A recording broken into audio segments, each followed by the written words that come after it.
মাথা থেকে বাজে চিন্তা দূর করার জন্য কোন দোয়া পড়তে হয়? উত্তর: আউযু বিল্লাহি মিনাশ শাইতানির রাজিম মিন হামাযাতিশ শায়াতিন ওয়া আউযু বিকা রব্বি আন ইয়াহদুরুন। অর্থ: আমি বিতাড়িত শয়তান থেকে আল্লাহর কাছে আশ্রয় চাই, আর আমি হে আমার প্রতিপালক আপনার কাছে আশ্রয় চাই যেন তারা আমার কাছে উপস্থিত না হয়। এটা পড়লে খারাপ বা বাজে চিন্তা থেকে আল্লাহর কাছে সাহায্য চাওয়া হয়। মৃত্যুর যন্ত্রণা থেকে বাঁচার দোয়া কি? আল্লাহুম্মা আইন্নি আলা গমারাতিল মাউতি ওয়া সাকারাতিল মাউত। অর্থ: হে আল্লাহ, মৃত্যুর কঠিন মুহূর্ত ও মৃত্যুর যন্ত্রণা সহজ করতে আমাকে সাহায্য করুন। কবরের আযাব থেকে বাঁচার দোয়া কি? আল্লাহুম্মা ইন্নি আউযু বিকা মিন আযাবিল কবর। অর্থ: হে আল্লাহ, আমি কবরের আযাব থেকে আপনার কাছে আশ্রয় চাই।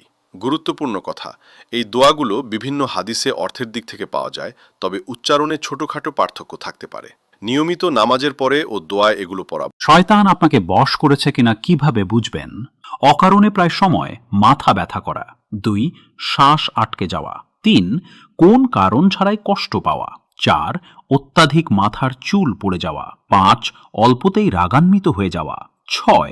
একদম অলস হয়ে যাওয়া, কোন কাজে মন বসে না।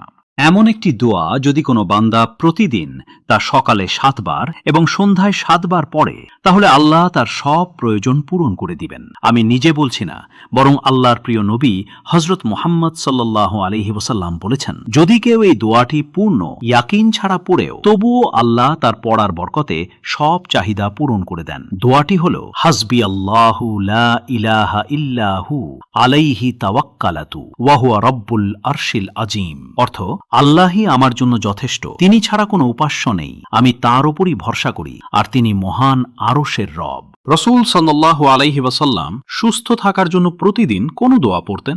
রাসূল সাল্লাল্লাহু আলাইহি ওয়াসাল্লাম সুস্থ থাকার জন্য প্রতিদিন এই দোয়াটি 3 বার পাঠ করতেন। আল্লাহুম্মা আফিনি ফি বাদানি, আল্লাহুম্মা আফিনি ফি বাসারি, আল্লাহুম্মা আফিনি ফি সামাইই, লা ইলাহা ইল্লা আনতা। হে আল্লাহ, আমাকে আমার শরীরে সুস্থতা দান করুন, আমার চোখে সুস্থতা দান করুন, আমার কানে সুস্থতা দান করুন। আপনি ছাড়া কোনো ইলাহ নেই। প্রতিদিন ফজরের নামাজের পর এই দোয়াটি 3 বার পাঠ করবেন। যেসব গুনাহের শাস্তি দুনিয়াতেই দেওয়া হবে: 1. নারী পুরুষের মধ্যে হারাম সম্পর্ক। 2. কোনো মুসলমানের ইজ্জত নষ্ট করা। 3. আত্মীয়তার সম্পর্ক ছিন্ন করা। 4. মা বাবার অবাধ্যতা। 5. কারো উপর অন্যায়ভাবে জুলুম করা। 6. মিথ্যা সাক্ষ্য দেওয়া।